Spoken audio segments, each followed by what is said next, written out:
Bon les petits chats, on va peut-être d'abord poser les bases. Je m'appelle Laetitia, j'ai 29 ans et un bac scientifique. J'aime les paillettes et conduire vite. Et je suis aussi délicate qu'un tractopelle. Et depuis 6 ans, je suis web designer en freelance aka Neograph Factory. Et vu que j'aime les tabous autant que tonton Jean-Mi, qui n'est pas raciste mais, et qui trouve que le féminisme, bon, ça va 2 minutes. J'ai fait 70 000 € de chiffre d'affaires en 2020, seule, avec moi-même. Et je suis loin d'être une exception. Ouais, on est sur un secteur qui pèse un peu niveau salaire. Un CDI ou non? Ouais. Mais où est-ce qu'elle veut en venir, la jeune dame, là? Pas compris. Attention, ça vient. Bon, et les stéréotypes, Osef, non? C'est ce que j'appelle le Fast and Furious du rentrage dans le sujet, tout en finesse. Ce que je veux dire, c'est qu'il y a autant de manières d'être que d'humains sur Terre et ton genre ne définit pas qui tu es, petit chat. Même si tonton Jean-Mi pense que les maths et le foot, c'est que pour les garçons, c'est pas grave, il sera bientôt mort. Et si en plus tu as l'image d'un geek un petit peu weirdo derrière son ordinateur, est-ce que j'ai l'air de ressembler à ça? Bref, est-ce qu'on peut dire que j'ai réussi dans le numérique? Oui, enfin, je crois, peut-être. Et est-ce que j'y ai croisé beaucoup de consoeurs? Non.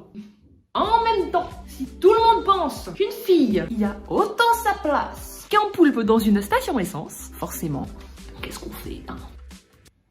Non mais parce qu'en vrai, la question c'est pourquoi? Bah déjà, d'après la société et notre cher tonton, les filles sont moins douées en sciences physiques.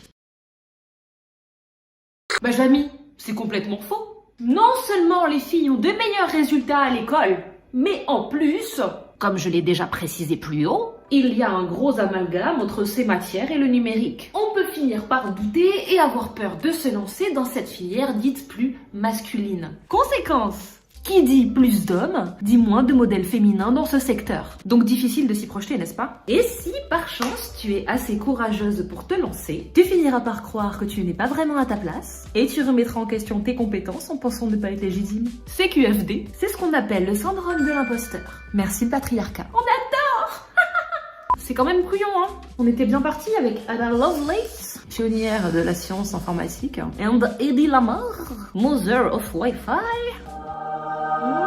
Alléluia. Merci. Et sans parler des figures de ce domaine, je suis bien là, moi. J'ai juste décidé de ne pas écouter les on-dit et de me lancer dans ce qui me faisait vraiment plaisir, en fait. Donc que ce soit l'intégration, le gaming, le design, ou n'importe quel autre métier du numérique, que tu sois une fille, que tu sois un garçon ou autre. Oui, parce qu'en fait, tonton, tout n'est pas binaire, comme le langage informatique. Tu peux devenir ce que tu souhaites tant que tu t'en donnes les moyens. Bon, et pour terminer, les osettes. Vu qu'il n'y a pas beaucoup de femmes dans ce milieu, je pourrais te dire, #merci la discrimination positive, que tu as plus de chances de te faire embaucher. Mais je préfère te dire la vérité en fait. Si tu te lances en freelance ou en CDI, tu réussiras en fait parce que tu as toutes les compétences qu'il faut pour ça.